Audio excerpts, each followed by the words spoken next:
ಪ್ರಧಾನಮಂತ್ರಿಗಳಾಗಿ ಎಷ್ಟು ದಿವಸ ಕೆಲಸ ಮಾಡಿದ್ರು ಅನ್ನೋದು ಇಂಪಾರ್ಟೆಂಟ್ ಅಲ್ಲ. ಇವತ್ತಿನ ಮಾನ್ಯ ನರೇಂದ್ರ ಮೋದಿಯವರು ಇಡೀ ವಿಶ್ವ ಮೆಚ್ಚುವಂಥ ರೀತಿಯಲ್ಲಿ ಕೆಲಸ ಮಾಡ್ತಿರುವಂಥದ್ದು ತುಂಬ ಶ್ಲಾಘನೀಯ. ಹಾಗಾಗಿ ಭಾರತೀಯ ಎಲ್ಲ ಪ್ರಜೆಗಳ ಪರವಾಗಿ ಅವರಿಗೆ ಧನ್ಯವಾದಗಳನ್ನು ಅರ್ಪಿಸ್ತೇನೆ. ಯಾಕೆಂದರೆ ಒಂದು ದಿವಸನೂ ವರ್ಷದಲ್ಲಿ ರಜೆ ತಗೊಳ್ಳದಂತೆ 24x7 ಅಂತ 24x7 ಅಂತ ಏನು ಹೇಳ್ತೀವಿ, ಆ ರೀತಿ ಎಲ್ಲ ಕ್ಷೇತ್ರದಲ್ಲಿ ಸಾಹಿತ್ಯ ಇರ್ಬೋದು, ಕೃಷಿ ಇರ್ಬೋದು, ವೈಜ್ಞಾನಿಕತೆ ಇರ್ಬೋದು, ಶೈಕ್ಷಣಿಕವಾಗಿರ್ಬೋದು, ಎಲ್ಲ ಕ್ಷೇತ್ರದಲ್ಲೂ ಭಾರತ ಟಾಪ್ 1ನಲ್ಲಿರಬೇಕು, ನಂಬರ್ 1ನಲ್ಲಿರಬೇಕು ಅನ್ನೋ ಕಾರಣಕ್ಕೋಸ್ಕರ ಮಾಡ್ತಾಯಿದ್ದಾರೆ. ಅದೇ ರೀತಿ ವಿದೇಶಿ ಸಂಬಂಧಗಳಿರ್ಬೋದು, ವಿದೇಶ ನೀತಿ ಇರ್ಬೋದು, ಅದೆಲ್ಲರಲ್ಲೂ ನಮ್ಮ ಭಾರತವನ್ನು ಮಂಚೂಣಿಯಲ್ಲಿ ನಿಲ್ಲಿಸಿ ಏನು ಸ್ವಾಮಿ ವಿವೇಕಾನಂದರು ಕನಸ್ಕೊಂಡಿದ್ರು ಭಾರತ ವಿಶ್ವಗುರು ಆಗಬೇಕು ಅಂತ, ಆ ನಿಟ್ಟಿನಲ್ಲಿ ಮಾನ್ಯ ನರೇಂದ್ರ ಮೋದಿಯವರು ಹಲವಾರು ಯೋಜನೆಗಳು ಹಾಕಿ ರೈತರಿಗಿರ್ಬೋದು, ಕೃಷಿಕರಿಗಿರ್ಬೋದು, ಕಾರ್ಮಿಕರಿಗಿರ್ಬೋದು ಅಥವಾ ಬಡವರಿಗಿರ್ಬೋದು ಎಲ್ರಿಗೂ ಮಾಡ್ತಾ ಇರುವಂಥದ್ದು ತುಂಬ ಶ್ಲಾಘನೀಯ. ಹಾಗಾಗಿ ಅವ್ರು ಕೇವಲ 12 ವರ್ಷ ಪೂರೈಸೋದಲ್ಲ, ಈ ದೇಶಕ್ಕೆ ಅವರು 25 ವರ್ಷ ಆದರೂ ಕನಿಷ್ಠ ಪ್ರಧಾನಮಂತ್ರಿಗಾಗಿದ್ದರೆ ಆಗ ನಮ್ಮ ಎಲ್ಲ ಸಂತಹ ಮಹರ್ಷಿಗಳು ಏನೇನು ನಮ್ಮ ಮಹಾಪುರುಷರು ಕನಸ್ಕೊಂಡಿದ್ದು ಈಡೇರುತ್ತೆ ಅಂತ ನಾನಾದರೂ ಭಾವಿಸ್ತೇನೆ. ಅವರಿಗೆ ವೈಯಕ್ತಿಕವಾಗಿ ಶುಭವನ್ನು ಮಾನ್ಯ ಪ್ರಧಾನಮಂತ್ರಿಯವರಿಗೆ ಮತ್ತು ಇಡೀ ತಂಡಕ್ಕೆ ನಾನು ಕೋರ್ತೇನೆ.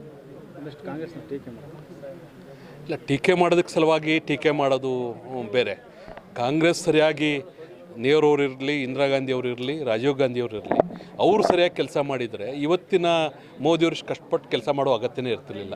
ಏನು ಇಸ್ರೇಲ್, ಜಪಾನ್ ಈ ರೀತಿಯ ಪಾಶ್ಚಾತ್ಯ ದೇಶಗಳನ್ನ ನಾವು ಉಲ್ಲೇಖ ಮಾಡ್ತೀವಿ, ಅಲ್ಲಿ ಏನೂ ಸವಲತ್ತು ಇಲ್ಲದಂತೆ ಅಷ್ಟು ಸಾಧನೆಯನ್ನು ಮಾಡಿದ್ದಾರೆ. ಅದು ನಮ್ಮಲ್ಲಿ ಜನಸಂಖ್ಯೆನೇ ದೊಡ್ಡ ಸಂಪತ್ತು, ಅದನ್ನು ಸರಿಯಾಗಿ ಸದ್ಬಳಕೆ ಮಾಡ್ಕೊಳ್ದಿರೋದ್ರಿಂದ ಆಗುತ್ತೆ. ಟೀಕೆಗೆ ಸಲುವಾಗಿ ಅವ್ರು ಟೀಕೆ ಮಾಡ್ತಾರೆ, ಆದರೆ ಅವ್ರು ಮಾಡಿದ್ದಂಥದ್ದೇನು, ಈಗ ಅವರು ಸುಮಾರು 50 ವರ್ಷ ಈ ದೇಶದಲ್ಲಿ ದೇಶವನ್ನು ಆಳಿ ಇವತ್ತೂ ಅವ್ರ ಬಡತನದ ಬಗ್ಗೆ, ರಸ್ತೆಗಳ ಬಗ್ಗೆ ಅದು ಸರಿ ಇಲ್ಲ ಅಂತ ಮಾತಾಡಿದರೆ ಅವ್ರ ವೈಫಲ್ಯ ಅಷ್ಟೇ.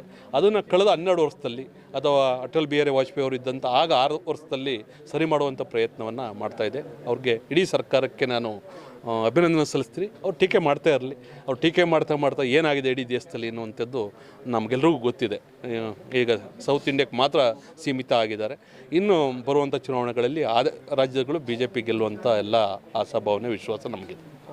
Thank you. ಸ್ನೇಹಿತರ ಪ್ರೀತಿಗೆ ಬೆಲೆ ಕಟ್ಟೋದಕ್ಕಾಗೋದಿಲ್ಲ.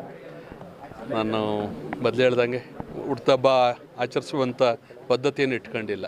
ಆದರೆ ಎಲ್ಲ ಸ್ನೇಹಿತರು ಒಟ್ಟಿಗೆ ಕಾಲೇಜಲ್ಲಿ ಓದಂಥ PUCಯಿಂದ, ಡಿಗ್ರಿಯಿಂದ ಅಥವಾ ಅಖಿಲ ಭಾರತೀಯ ವಿದ್ಯಾರ್ಥಿ ಪರಿಷತ್ತಲ್ಲಿ ಕೆಲಸ ಮಾಡಿದಂಥ ಎಲ್ಲ ಸ್ನೇಹಿತರು ಸಿಗ್ತಾರೆ ಅಂತ ಆದಮೇಲೆ ಒಪ್ಕೊಂಡು ಮಾಡಿದ್ವಿ. ಇವತ್ತು ಬೇರೆ ಬೇರೆ ಕ್ಷೇತ್ರದಲ್ಲಿ ಕೆಲಸ ಮಾಡ್ತಿರುವಂಥ 5 ಸಾಧಕರನ್ನು ಗುರುತಿಸಿ, ಅದು ನಾವು ವಿದ್ಯಾಗುರುಗಳಾದಂಥ ಡಾಕ್ಟರ್ HS ಮುದ್ದೇಗೌಡರು ಇರ್ಬೋದು, ಅಥವಾ ಪ್ರತಿ ದಿವಸ 3 ಹೊತ್ತು ಸರ್ಕಾರಿ ಆಸ್ಪತ್ರೆಯಲ್ಲಿ ಆಹಾರವನ್ನು ನೀಡ್ತಿರುವಂಥ, ಅನ್ನ ದಾಸೋಹವನ್ನು ನಿರಂತರ ನಡೆಸ್ತಾ ಇರುವಂಥ ಮಂಗಲ ಯೋಗೇಶ್ ಅವರು ಇರ್ಬೋದು, ಶಿವಲಿಂಗೇಗೌಡರಿಗಿರ್ಬೋದು, ಈಗ ತಾನೇ ಸಾಧನೆಯ ಹಾದಿಲಿರುವಂಥ ಕುಮಾರಿ ಕೀರ್ತಿ ಅವ್ರಿಗಿರ್ಬೋದು, ಈ ರೀತಿಯವ್ರಿಗೆ ಸನ್ಮಾನ ಮಾಡೋದಕ್ಕೆ ಸಲುವಾಗಿ ಒಪ್ಕೊಂಡಿದ್ದರಿಂದ ನಾವು ಖುಷಿಯಿಂದ ಅವ್ರು ಇನ್ನಷ್ಟು ಸಾಧನೆಯನ್ನು ಮಾಡಲಿ, ಅವ್ರ ಜೊತೆಗೆ ನಾವು ಇರ್ತೀವಿ, ಇಡೀ EC ನಿಂಗರಾಜಗೌಡ ಫೌಂಡೇಶನ್ ಇರುತ್ತೆ ಅಂತ ಈ ಕಾರ್ಯಕ್ರಮನ ಮಾಡಿದ್ದೀವಿ. ಈಗ ಭಾಗವಹಿಸಿದ್ದ ಎಲ್ರಿಗೂ ನಾವು ಧನ್ಯವಾದಗಳನ್ನ ವೈಯಕ್ತಿಕ ಅರ್ಪಿಸ್ತೇವೆ. EC ನಿಂಗರಾಜೇಗೌಡ ಶ್ರೀಮತಿ ದೇವಮ್ಮ ಚಿಕ್ಕಮರಿಗೌಡ ದಂಪತಿಯ ಮಗನಾಗಿ 1973 ಜೂನ್ 1ರಂದು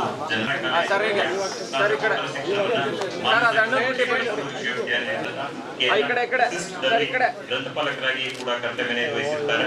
2008 ಅಕ್ಟೋಬರ್ನಿಂದ ಡಿಸೆಂಬರ್ 22ರವರೆಗೆ 14 ವರ್ಷಗಳ ಕಾಲ ಆಡಳಿತ ತರಬೇತಿ ಸಂಸ್ಥೆ ಮೈಸೂರಿನಲ್ಲಿ ಮುಖ್ಯ ಮತ್ತು ಮಾಹಿತಿ ವಿಜ್ಞಾನ ಸಂಘ ಅಧ್ಯಕ್ಷರಾಗಿ, ಕಲಾ ತಪಸ್ವಿ ಕರ್ನಾಟಕ ಮೈಸೂರಿನ ಅಧ್ಯಕ್ಷರಾಗಿ, KVN ಸಿದ್ಧಿವಿನಾಯಕ್ ಹಾಗೂ 2007 ಮೈಸೂರಿನ ರಾಷ್ಟ್ರೀಯ ಅಧಿವೇಶನದಲ್ಲಿ, 2008 ಹೈದರಾಬಾದಿನ ರಾಷ್ಟ್ರೀಯ ಸಮ್ಮೇಳನ ಅಂತಾರಾಷ್ಟ್ರೀಯ ಅಧಿವೇಶನ, 2018 ವಿಶಾಖಪಟ್ಟಣದ ಅಂತಾರಾಷ್ಟ್ರೀಯ ಅಧಿವೇಶನ, 2019 ಚಂಡೀಗಢ ಅಂತಾರಾಷ್ಟ್ರೀಯ ಅಧಿವೇಶನ, ಶಿಕ್ಷಕರ ಕ್ಷೇತ್ರದ ಚುನಾವಣೆ, ಮಂಡ್ಯ ಜಿಲ್ಲಾ ಜವಾಬ್ದಾರಿ, ತಿಪಟೂರು ವಿಧಾನಸಭಾ ಚುನಾವಣೆ, ವಿಧಾನಸಭಾ ಚುನಾವಣೆ, ಲೋಕಸಭಾ ಚುನಾವಣೆ, ಚಾಮರಾಜ ಕ್ಷೇತ್ರದ ಉಸ್ತುವಾರಿಯಾಗಿ, ವಿಧಾನ ಪರಿಷತ್ ದಕ್ಷಿಣ ಪದವೀಧರ ಚುನಾವಣೆಯ ಪೂರ್ವ ತಯಾರಿಗಳು, ಪ್ರಜಾಸಮಿತಿಯ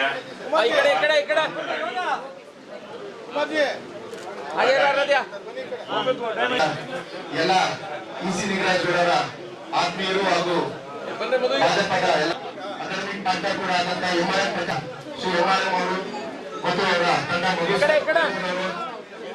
ಶಿವಲಿಂಗ ಸರ್ ಅವರು ಎಲ್ಲರೂ ಕೂಡ ಇವತ್ತು ಮಂಡ್ಯ ಜಿಲ್ಲಾ ವಿಭಾಗದ ಪಾಂಡವ ವಿಭಾಗದ ಎಲ್ಲ ಸಿದ್ದರಾಜು ಸರ್ ಮುಂದೆ ಕರ್ಕೊಳ್ಳಿ. ಅವರು ಕೂಡ ಸನ್ಮಾನವನ್ನ ಇಸಬೇಕಂತ ಎಲ್ಲರೂ ಕೂಡ ಇವತ್ತು ಅಣ್ಣ ಈ ಕಡೆ ಸರ್, ಈ ಕಡೆ ಈ ಕಡೆ ಅವರು ಇವತ್ತು ಒಟ್ಟಾರೆ ಪಡೆ ನಡೆಸ್ಕೊಡ್ತಾರೆ. ಸರ್, ಈ ಕಡೆ ಸರ್, ಈ ಕಡೆ ನೋಡಿ ಸರ್. ಸರ್, ಈ ಕಡೆ ಒಂದು ಕಾರ್ಯಕ್ರಮದ ಅಂತಿಮ ಘಟ್ಟ ಮೊದಲಾರ್ಪಣೆ. ಹಾಗೇರಿ ಸರ್. ಅತ್ಯಂತ ಯಶಸ್ವಿಗೊಳಿಸಿಕೊಂಡಂತ ನಾನು ವೈಯಕ್ತಿಕವಾಗಿ ಅತ್ಯಂತ ಹೃದಯಪೂರ್ವಕ ವಂದನೆ ಅಭಿನಂದಿಸುತ್ತೇವೆ. ಹಾಗೆ ಈ ಒಂದು ಕಾರ್ಯಕ್ರಮದ ಕೇಂದ್ರ ಬಿಂದುವಾದಂತ ಆತ್ಮೀಯರಾದಂತ ಸ್ನೇಹಿತರಾದಂತ ಡಾಕ್ಟರ್ ಎ ಸಿ ನಿಂಗರಾಜ್ ಅವರಿಗೆ